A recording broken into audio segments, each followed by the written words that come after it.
Hello everybody, been a while, but been doing different stuff and making these videos take time and explanation. So yeah, that's why probably. And the topic of today is obviously also not what I said I would do.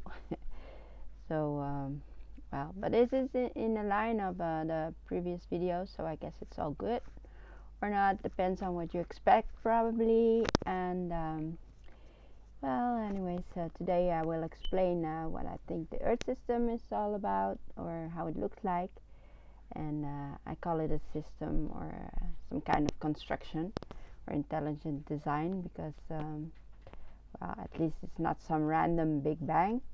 It is a Big Bang, but not random. It's calculated, and well, the following clips will show some similarities or so-called coincidences, which are not coincidences, of course, because they know the truth and they show it to people, and we just have to figure out what they are trying to tell us or connect dots. And well, that is what I'm going to show you, and maybe you agree with me or not. Everybody's got their own opinion eventually, so.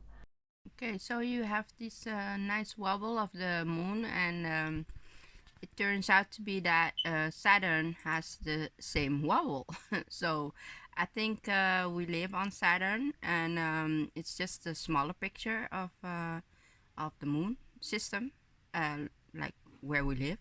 So I don't know if we live on the rings of Saturn or on the ball itself, but it has the same wobble, and well, it's the flying saucer. So they say it's like the flying saucer is like an alien ship, but I think they mean the flying saucer as in Saturn. So they just mocking people, and well, you also have like the picture of the how do you say that, the black hole picture. And if you just look at Saturn, the eclipse, this is a picture of Saturn eclipsed, and it's the same as the black hole. So they know it's the black hole. It's the same picture. It's all one construction, all one system, and it's really beautiful. And we live over there. So let's hear our lovely Freemason Neil explain. So it was concluded, this is now thinking that's been 250 years ago, that maybe we started from a big gas cloud that collapsed into this pancake, and in that pancake, the planets formed with the sun in the middle. That gets you everybody orbiting in the same direction and in the same plane. Okay. You got something more? Yeah, I got something more. It turns out that the eye of Jupiter is just as big as our Earth. So, and they are showing us like the information, and I think we live inside that eye, and that eye is our sun. So, oh, and what a coincidence! It's on the same degree as the solar rotation of 30.9 days. So it's a whole month. Maybe we started from a big gas cloud that collapsed into this pancake, and in that pancake, the planets formed with the sun in the middle. That gets you everybody orbiting in the same direction and in the same plane. Okay. Okay, more. Well, we are fractals, we are nature, and we grow.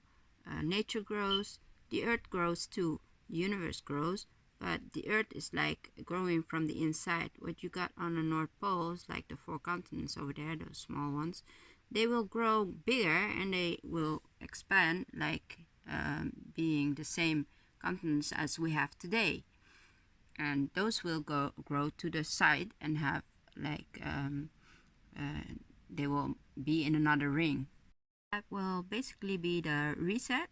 And in ancient Egypt, the lotus represented the rebirth, and for Egyptians, the flower represented the universe. Like the sonoluminescence bubble, like a heartbeat, it collapses and resets. So we have to go up north. Yeah. That's where the new life begins.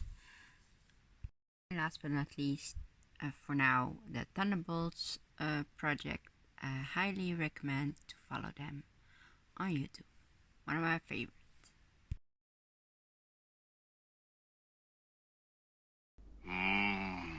Donuts. I think we all know what I'm getting at. The donut, aka the torus, also known mathematically as Hopf vibrations, or vortex rings. A vortex ring, also called a toroidal vortex, is a torus-shaped vortex in a fluid. That is, a region where the fluid mostly spins around an imaginary axis line that forms a closed loop. The dominant flow in a vortex ring is said to be toroidal, more precisely, poloidal. Let's start with do at the root note in a musical scale. That will bring us back to do, oh, oh, oh, do! It starts with do, and it all leads back to do. Now, just like leavened bread acting like yeast rising, let's expand on this topic.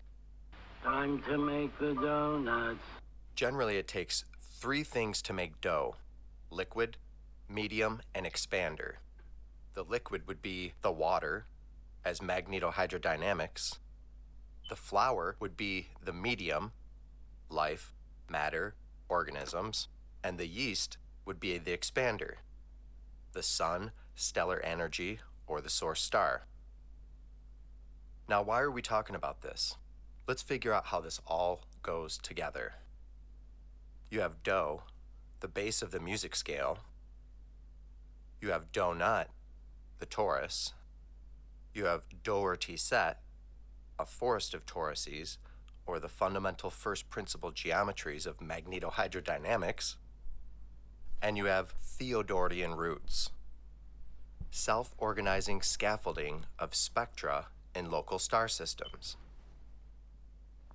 It all starts with donuts nested inside of themselves, or for the sake of science, we will call them toruses. What we're going to attempt to do here is describe donuts or toruses on all scales, whilst we explore donuts in myriad academic fields at the same time. We'll start with toruses in astronomy and space. How are Birkeland currents formed? Concentric circles nesting is what gives off the initial Bessel function from the sun, and this Bessel function repeating is what builds up the recursions or recursive nature of fractal patterns that we observe in reality. The recursions of these dilating nested toruses is what builds up the subsequent size and ratios of the double-layered sheaths that make up the body of Birkeland currents. So the collimated structure of Birkeland currents is literally composed by counter-rotating toruses. What's more is that this is how you get the helicity and double helical filaments that are observed everywhere in stellar formations. The helical filaments are a byproduct of the dilating toroidal nodes progressively expanding via projective geometry. That all sounds well and good, but how is matter birthed out of the sun from ionized gases? What is the self-organizing principle for this? Mainstream science will have you believe that matter cannot be created nor destroyed, but indeed, matter is created and self-organizes in specific pathways. In fact, the Doherty set proves that matter organizes according to the metric of a process called Markland convection. Energy literally comes from the sun and self-organizes in these collimated sheaths, and it is all being held up by nested donuts. A wheel within a wheel, with rims and spokes high and low, inside and out. So if everything is composed or seems to be composed of toruses and helices, it makes sense that there would be artists, philosophers, and scientists describing this reality that Don Scott, Christian Birkeland, Roger Penrose, the Doherty set, and Gorian Markland are presenting before us. And indeed, there is.